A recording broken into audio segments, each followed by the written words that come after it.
Sorry about that. And I still have an echo. I actually think it's the OBS, which is trash. I actually need to get a new one because this is ridiculous.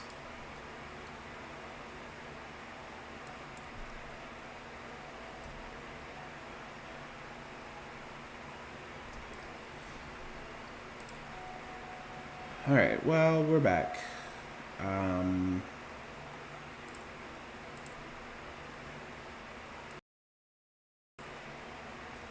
I don't know what's going on there.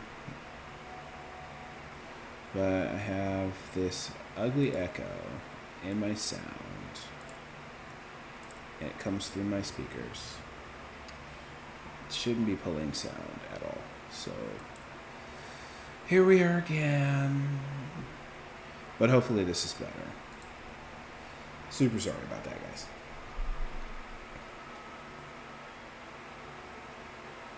Awesome. Thanks for coming back. Thank you for coming back.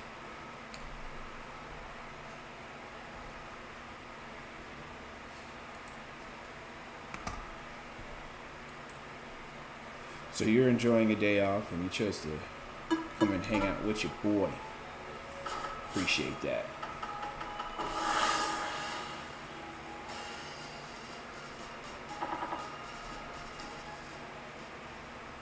So are you playing the online version? Or are you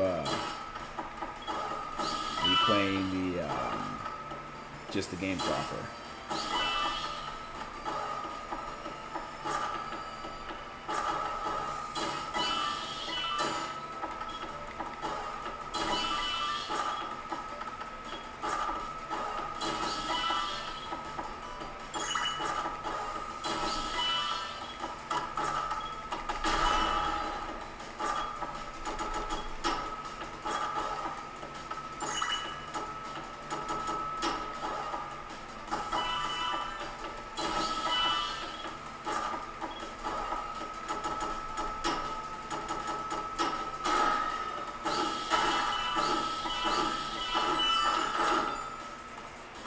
Nice. So that's the only one I actually haven't played.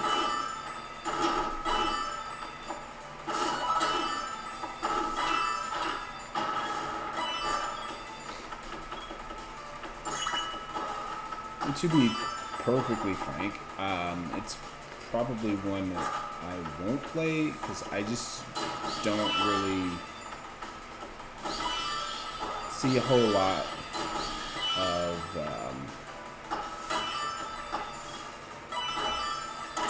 I don't actually see a whole lot of people playing the single player. It just doesn't, for whatever reason, seem to be as popular as the online stuff, which I can understand to a degree.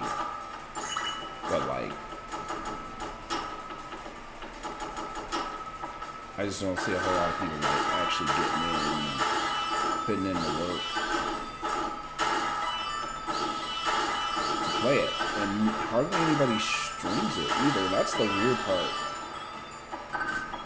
At least to me, it's the weird part. It's like, this game is supposed to be the pinnacle, and like none of the features that were in the other games are in it. Like, you can't climb on things.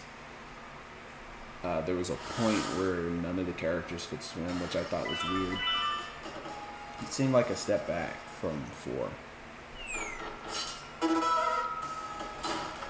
I say that and simultaneously will admit I loved Nico Bellic.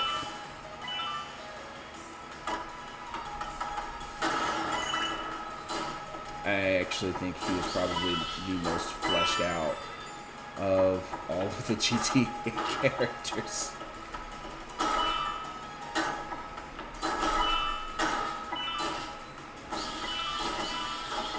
Like, Nico had actual problems.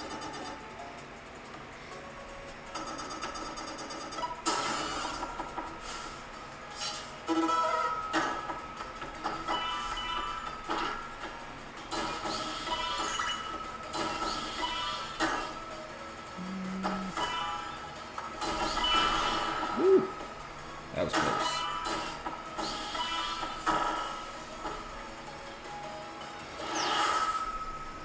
And the thing about the online, from what I've seen, is like, they don't even play like the interesting stuff. I messed that up.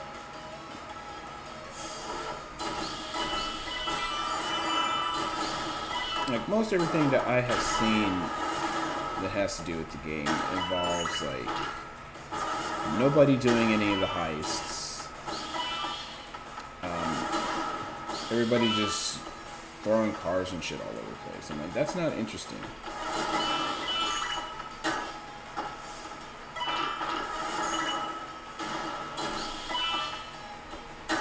I'm like, look what I can do with the gravity. It's like, cool, I guess, if that's what you're into.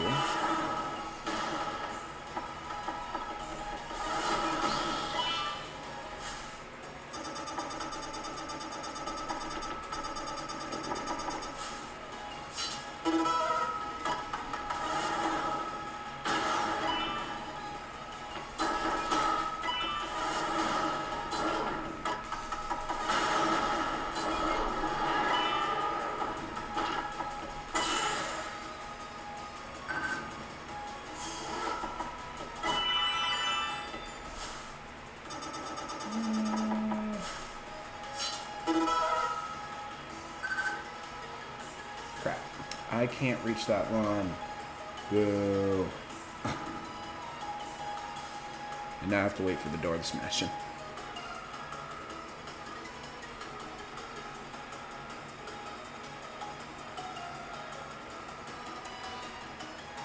I didn't actually play the Ballad of Gay Tony.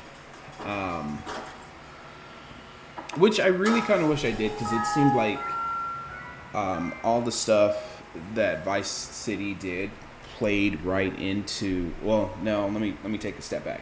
It seems like all of the quote unquote expansions, like San Andreas, Vice City, and Vice City Chronicles, all played into what happened in Grand Theft Auto 3 with Clyde. And honestly, just to see Clyde in San Andreas, that was like super fun for me. I was like, oh, I know Clyde. Clyde is awesome. Clyde is the GTA 1 or GTA 3. I loved that. It felt like they were saying, thank you for your support. Here's a little Easter egg for you.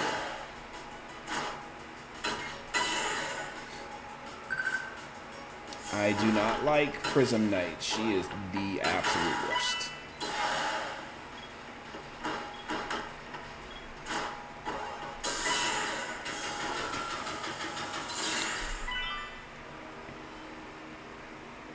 She is the worst.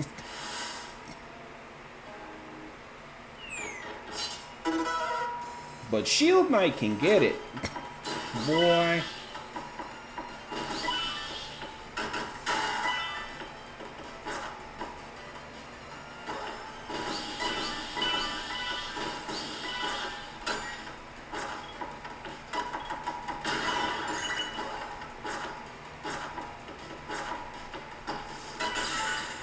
Ooh.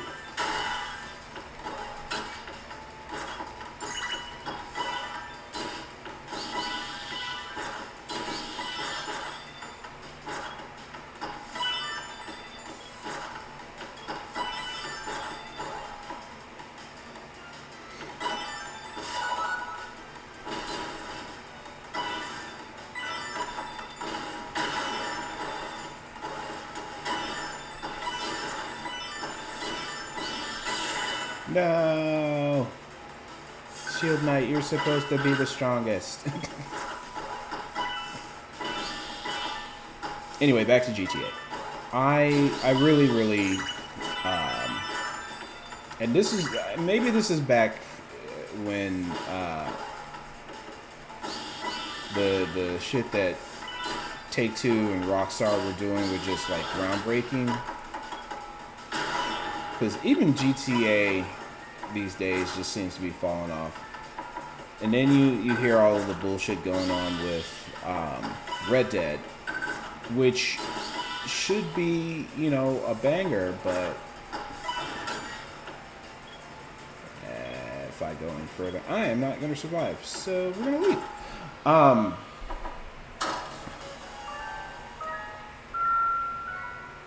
Like the Take-Two is on this money trip. Like, instead of them, and maybe this is why Nintendo is just god tier, honestly. Because it used to be you have that year-end blockbuster game that comes out, and it was always a GTA game.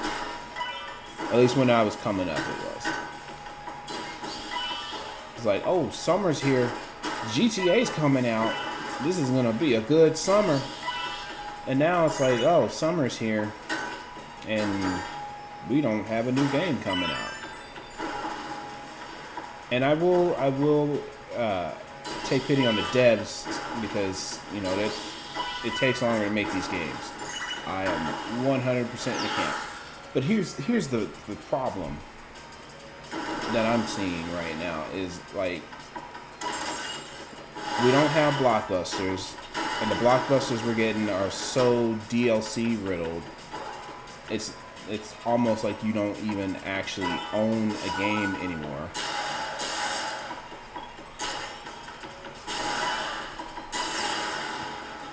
Seriously? Alright. And the more we get into these God damn it. And that's game.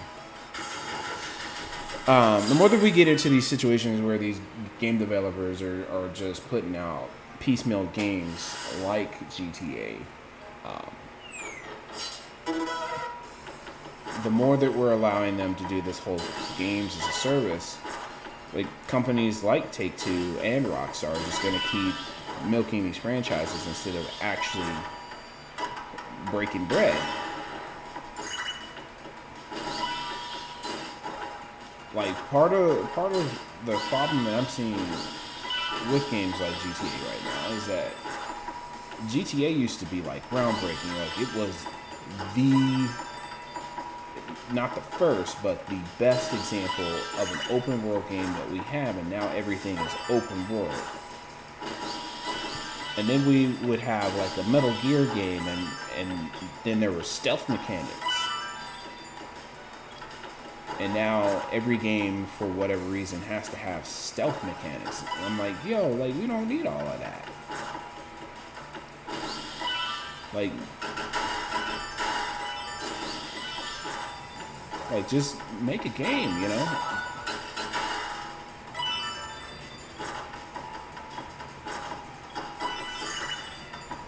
And everybody's out here trying to reinvent the wheel now.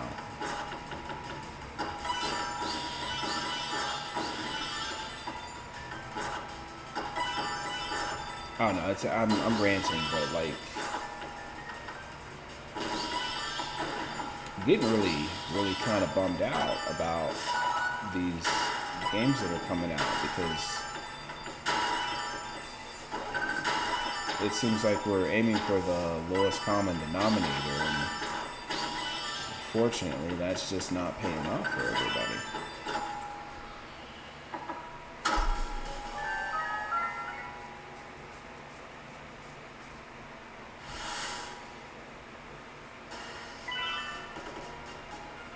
I mean, the most innovation right now that's coming out really isn't an innovation. It's like we got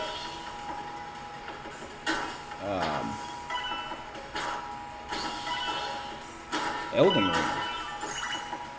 which just all that is a open world Soulsborne game, which I think those games should have been open world to begin with. But the fact that they're now like, this is what we are, it's like, oh well. Why didn't you guys start there?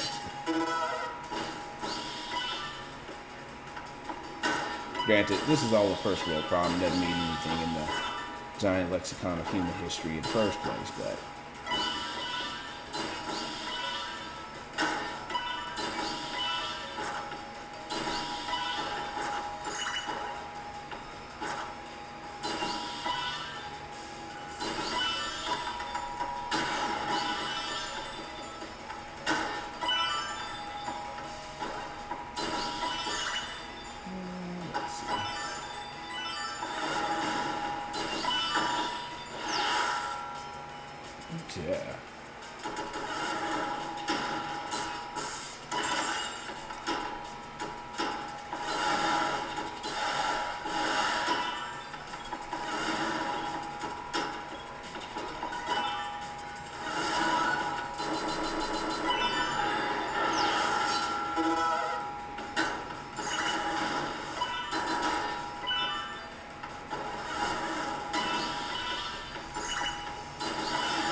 find gems and blocks.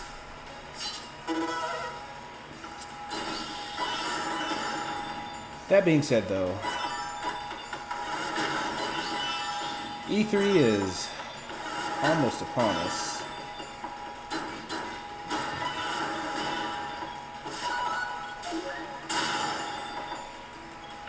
And as such, that means the dopest of the dope are about to come out.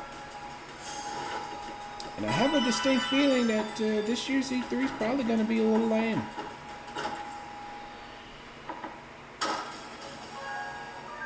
Well, they announced GTA 6. I kind of don't want to hang out in Liberty City anymore. I would actually be super impressed if they went back to their roots and we went back to London.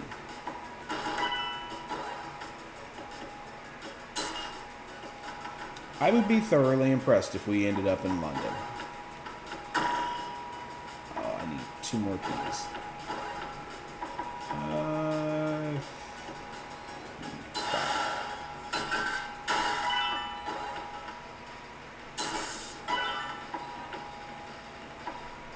Perfect.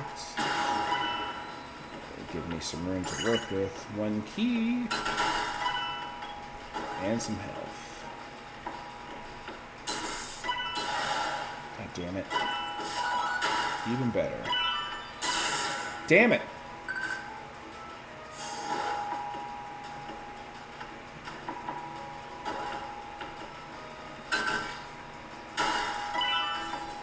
Alright. I have 2 keys, need 1 more.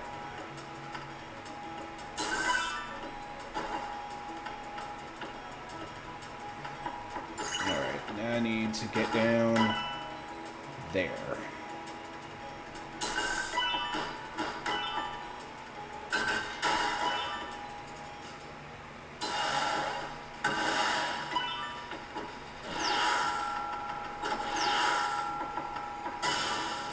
Okay, nope. Next, we're gonna go with item durability. But yeah.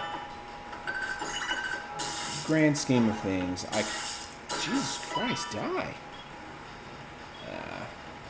That's a wrap.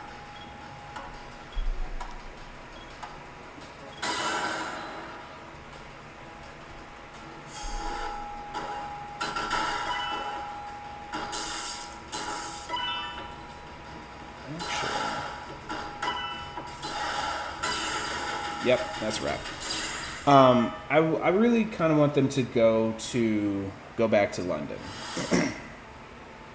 and let us do stuff there. I know that Watch Dogs Legion did that, and it was actually not a bad game. There were problems, but it was not a bad game. And it was quite fan servicey, actually. You got to play as Aiden Pierce in the DLC, and they made a lot of Watch Dogs 2 references. As a matter of fact, you didn't just get to play as Aiden Pierce, you got to play as Switch and see what he was up to and learn about both of them. They directly tied Assassin's Creed to it, so it's technically an Assassin's Creed game. There was a whole lot going on in that, and that's... I hate Ubisoft, but that's how games used to be. Like, hey, this is connected. Here's how you get access to all this other dope shit. It wasn't intrusive. It wasn't super invasive. Yeah, you did have to pay for the privilege of playing a full game. But I waited till the whole thing went on sale and bought it for $60. oddly enough. And I had a great time with it.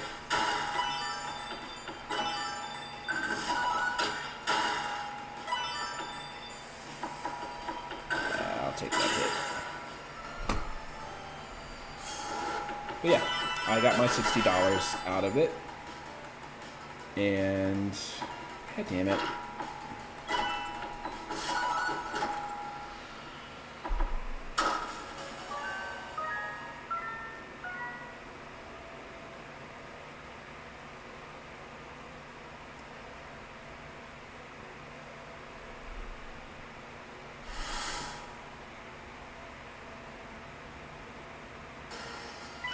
I actually kind of agree with that.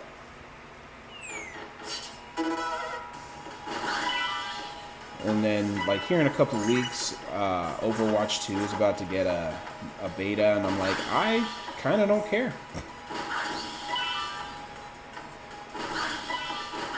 Everybody that was worth a damn working on it is gone. I don't feel comfortable supporting games industry sex offenders. This is why I don't really like purchasing Ubisoft's game. Also, Congress is actively trying to stop Microsoft from purchasing Activision Blizzard, which part of me is like, that's a mistake, and the other part of me is like, Bobby Kotick hasn't faced adjudication for his crimes, so yeah, he shouldn't be allowed to get away scot-free.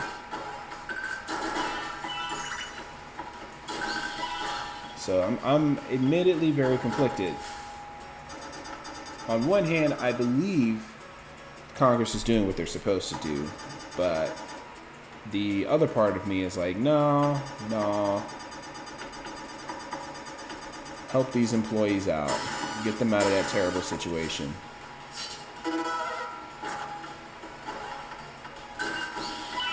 But Bobby Kotick stands to make a fuck ton of money. Plus, there's his $70 million golden parachute. And we've all clearly forgotten that he has.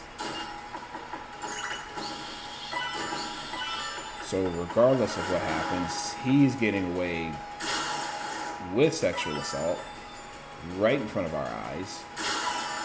And we're letting it happen. And Congress is like, nah, bro, like you need to face justice. You need that black justice. That young justice. Superman is coming for you.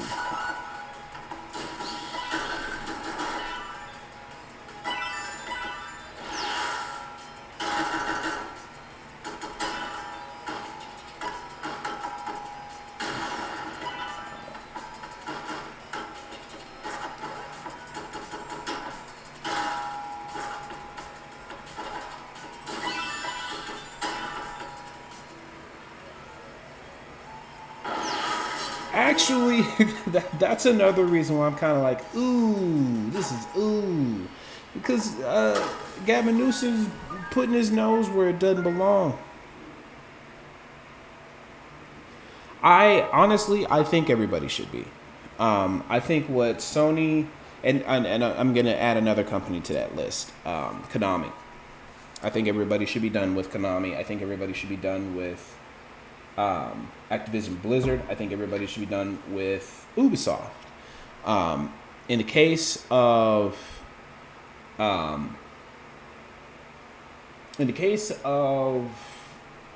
Konami, I think Sony should buy up those properties and invest like a little bit more into Kojima Productions and give him the IPs, which I hope that's what they're doing. But I think a person who has experience with those properties should be working on them. I don't think Konami leveraging them to make pachinko machines is the best use of the talent that they have, and they have a lot of talent. Galaga, all of the Castlevania stuff. Hell, there's just the Teenage Mutant Ninja Turtle properties, which they're trying to leverage again. There is a wealth of stuff that Konami has that should be properly used, and it's not. God damn it, I need 3 keys. I wasted all 3 of my keys in that last level. But like this, just sitting on these IPs when the people who made the company want to buy your product and can't because you don't want to sell your product to them. That is about as anti-capitalist as it gets for a multi-million-dollar global company. I have never seen anything like that. Like, I will be perfectly upfront. The Rockefellers, whom I hate, because it's just, they were the worst. But the Rockefellers would be turning over in their various graves after seeing some funky shit that Konami's been doing. Like, they're not a business, man.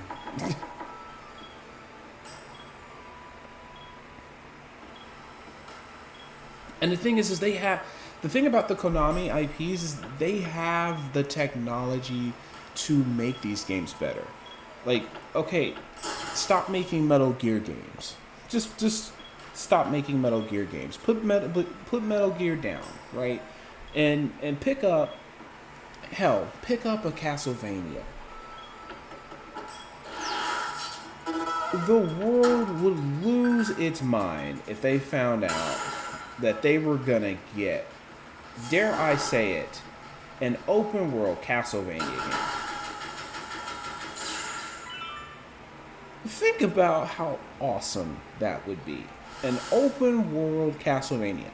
Like, you rebooted the system and it works really well in 3D, right? Hideo Kojima and Mercury Steam proved that a 3D Castlevania game can work. So, god damn it.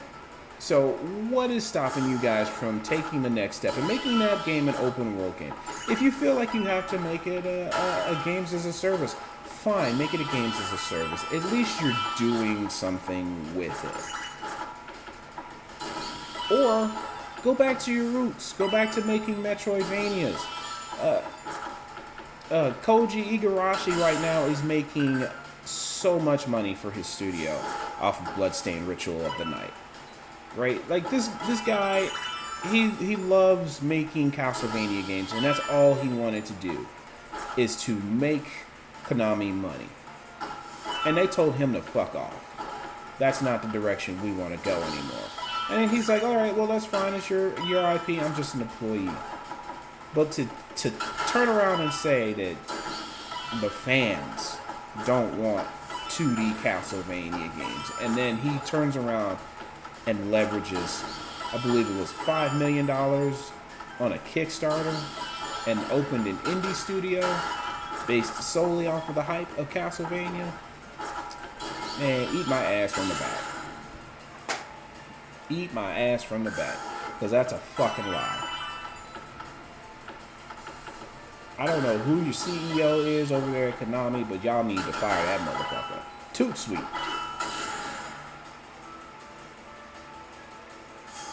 And there goes my money. That they put out the 2D Castlevanias on the Switch, the PS4, and Xbox, and I bought it. The ones from the GBA, I bought that because those were great games, and those games shouldn't die in obscurity. I will say that they're a little rusty, Playing them is a bit difficult. But I remember the joy and the nostalgia I had playing those games.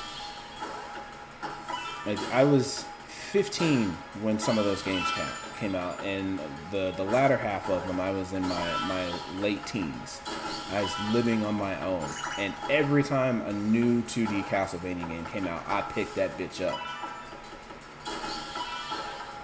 I voted with my dollars.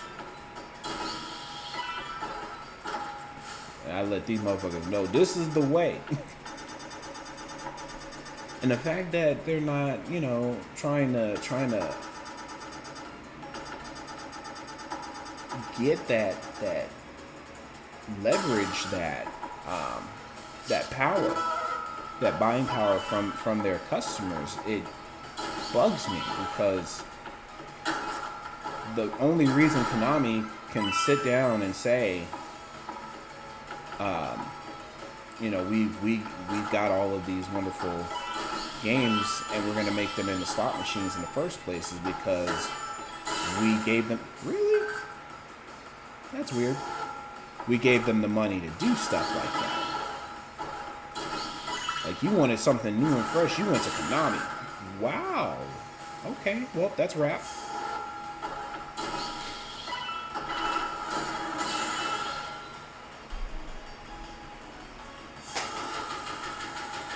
Sorry, Black Knight. The fact that you have 3 hit points. So, here's what I would recommend that you do. Because there's for the Castlevania games, there's an actual timeline. And you can kind of, the way that they even built the games is, in all honesty, quite genius. Because the way that the timeline actually works is kind of parallel to the way that the games themselves were eventually built. So, like, when you play any Castlevania game, you'll play the Nintendo ones, and then you'll beat your Dracula, and then you'll move on to the next type of Castlevania game. And that would be the ones that start to become 16-bit. One of them is a remake, so I would advise, never play it. Because it plays completely different from all of the other Castlevania games. But follow the chronological timeline of the games. Because doing that, even though it's a little wacky and kind of out of order, doing that, you actually kind of see the many innovations that they put in. Like, as soon as you'll play Castlevania 2, which is technically the first one in the series. Technically, I say, but the one of the PlayStation ones is actually a prequel, and then the other PlayStation game is actually what happens after the second game. And then you play the first Castlevania, and then Castlevania 3. So it goes 2, 1, 2, 3. And if you want to play a side story, you can play a side story. By this time, they start dropping the numbers and they start putting subtitles under them. So Castlevania 3 will take you through Simon Belmont, who up till that point was the most popular Belmont. And then you play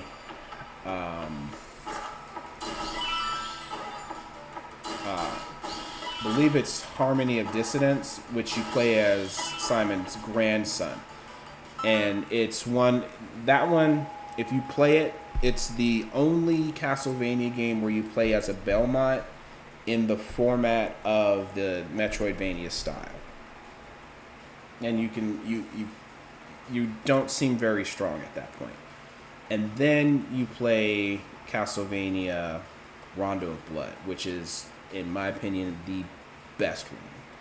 But it plays like an old Castlevania game because it is an old Castlevania game. It's the transition period from 2D static side scroller into the Metroidvanias that we know. And after that one, you immediately play the top tier, best Metroidvania game ever aside from Metroid itself, and that is Symphony of the Night. And everything that you play, you can play them all in any order that you want. But you play that one, and then the rest of the timeline is just some timey-wimey bullshit.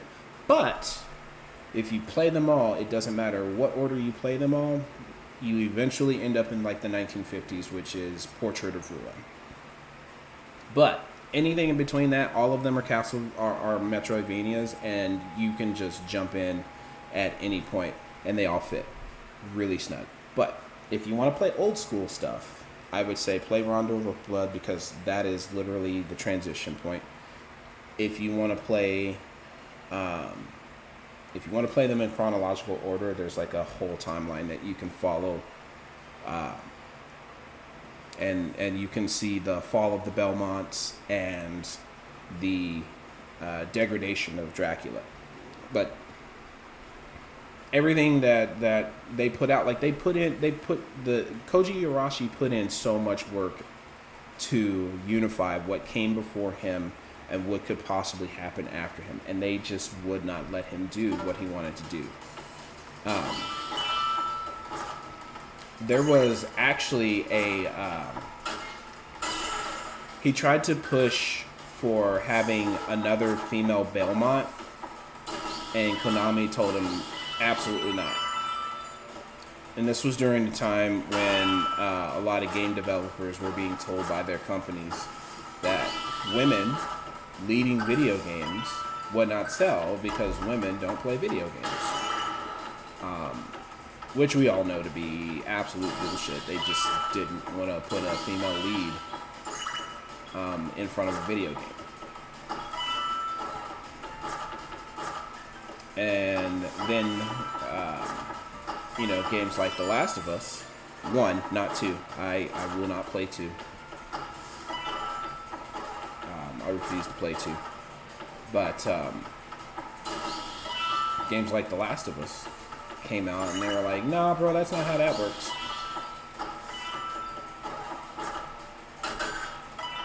Sony is not without fault on that one either, because they did not want to put Ellie on the cover of her own game. Like, imagine being a superstar and not being able to headline your own tour. That is weird to me.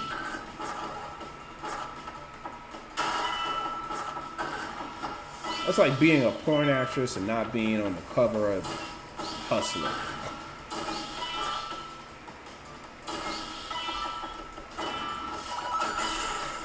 Come on, guys. Come on, guys. And now we're leaving.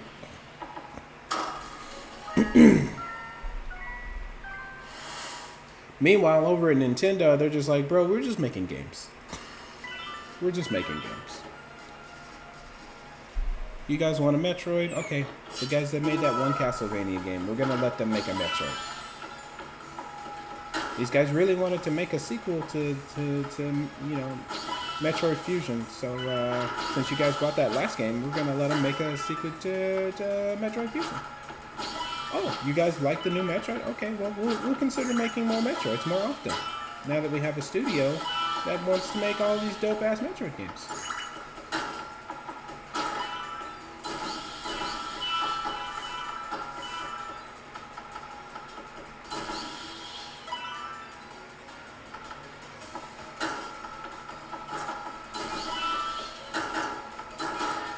I'm actually still playing that new Metroid game. I got lost like 50 bajillion times.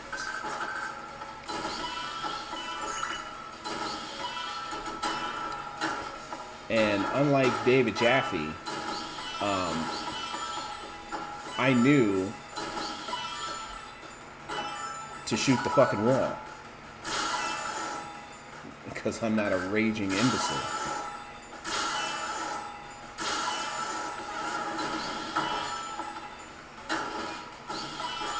Like, I will totally drag David Jaffe for that. Like, he was wrong. He was mad wrong for that.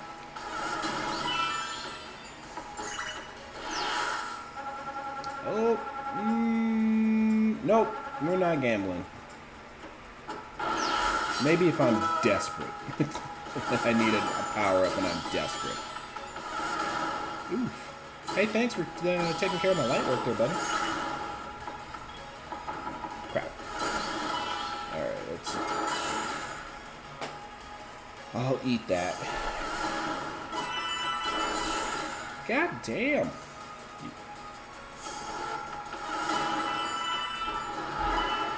You were yummy. Alright, I'm getting some health.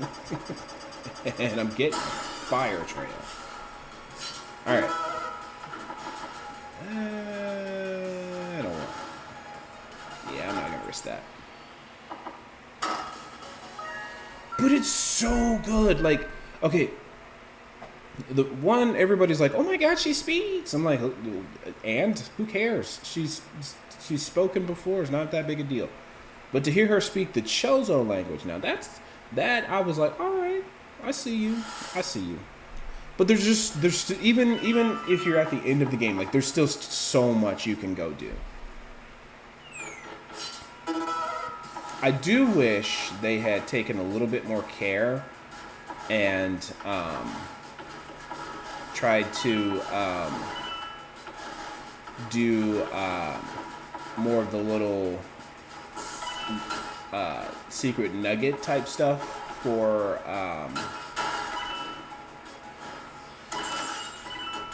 Samus, like like in Metroid, in Super Metroid, you can do what's called an X beam, and that's like the first thing that popped in my head. But you could do an X beam by changing the combinations of blasters that you were using at the time, and you could do I think it's called like a metamorphosis ball, where you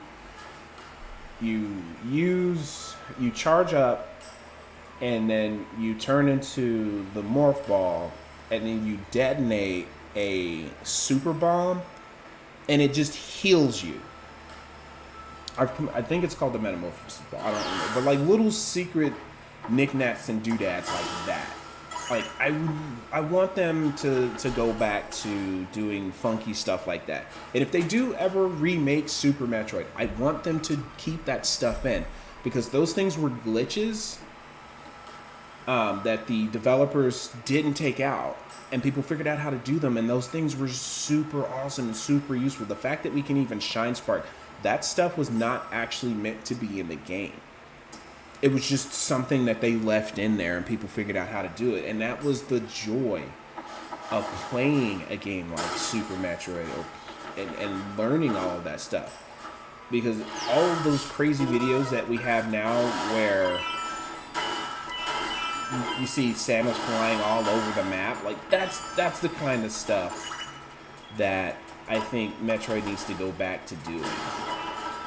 Because it was just unique. It's what made the series so phenomenal in the first place.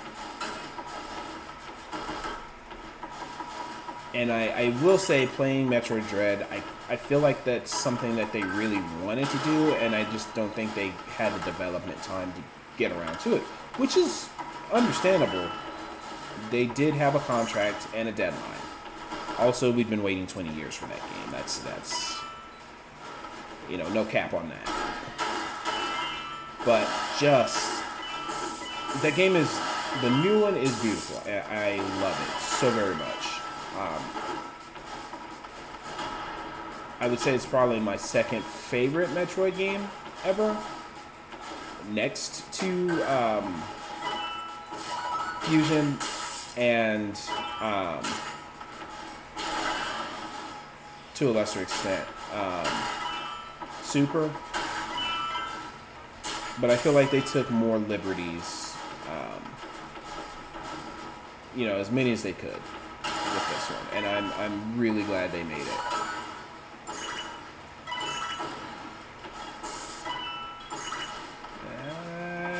We're gonna to take the axe, and we're going to leave. Actually, I will say this. Playing Metroid Dread, even though it was side-scroller, it felt like I was playing Zelda. I think that's like the most unique beauty of it, is like it felt like I was playing a Zelda game. And I loved it. I loved running through this new world and trying to figure out how to get myself acclimated.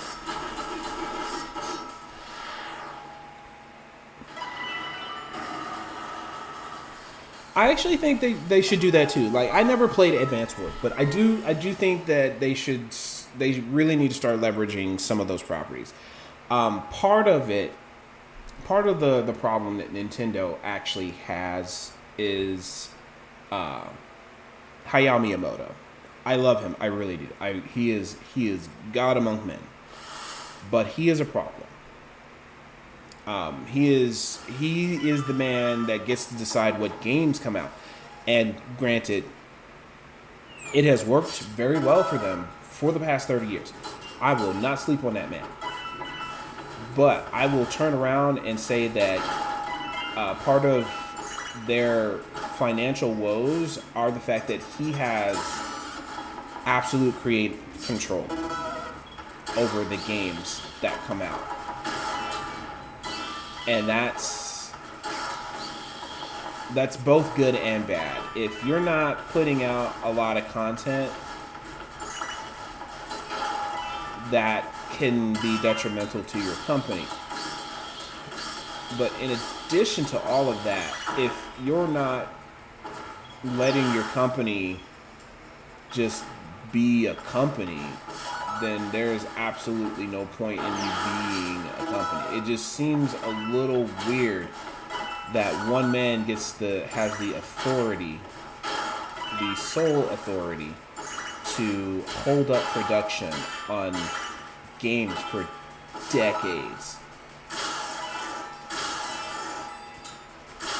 Like, he is the reason we didn't get a Metroid for 30 years. He's the reason why Zelda takes so very long to come out. He's also partially the reason why Xbox didn't get the opportunity to buy them. So, you know, he's done some amazing things. We got Mario. The year of Luigi happened on this man's watch. You know, Smash Brothers happened on this man's watch. That being said, though, Sakurai leaving the company and going to work at Konami and still being required to make a Smash Brothers game. Miyamoto's responsible for that. This man Sakurai does not even work at Nintendo, but he is still a Nintendo employee. That is how much power Hayao Miyamoto has. That is too much for one man.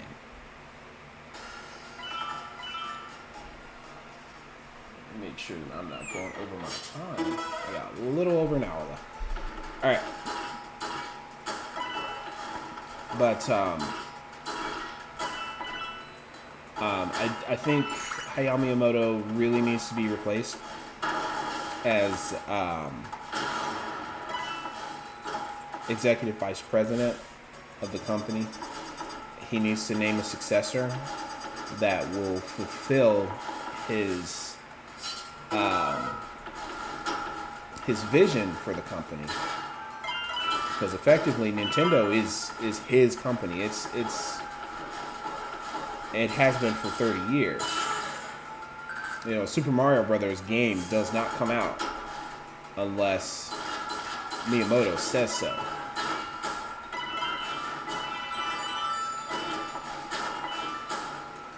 And I applaud him for that. And that's game. But I think I really think we're at a point now where we have evolved these businesses to such a degree where new blood is required.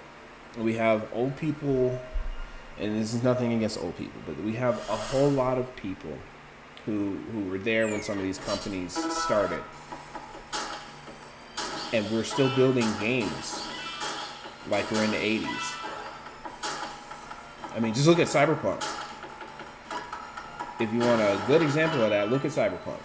Cyberpunk is built like a game that would have come out in the 80s.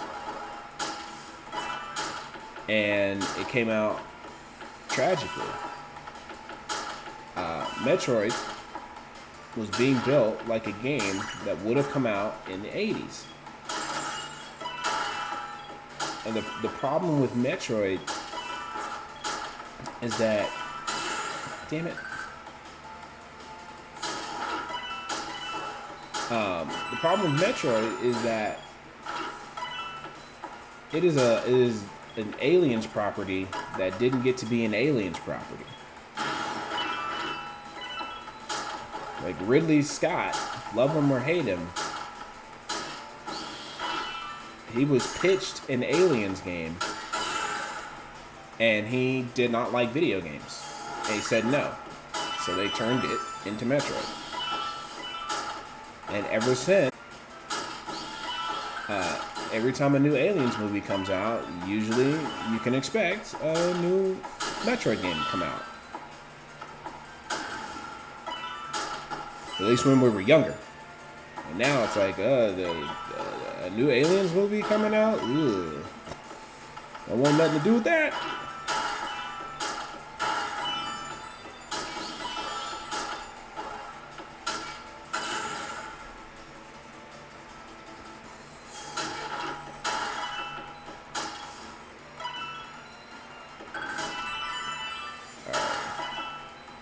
I'm going to use this.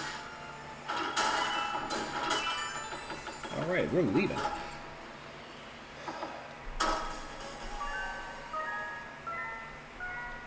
But Nintendo, I'm glad Nintendo is as much as I'm saying all this stuff about Nintendo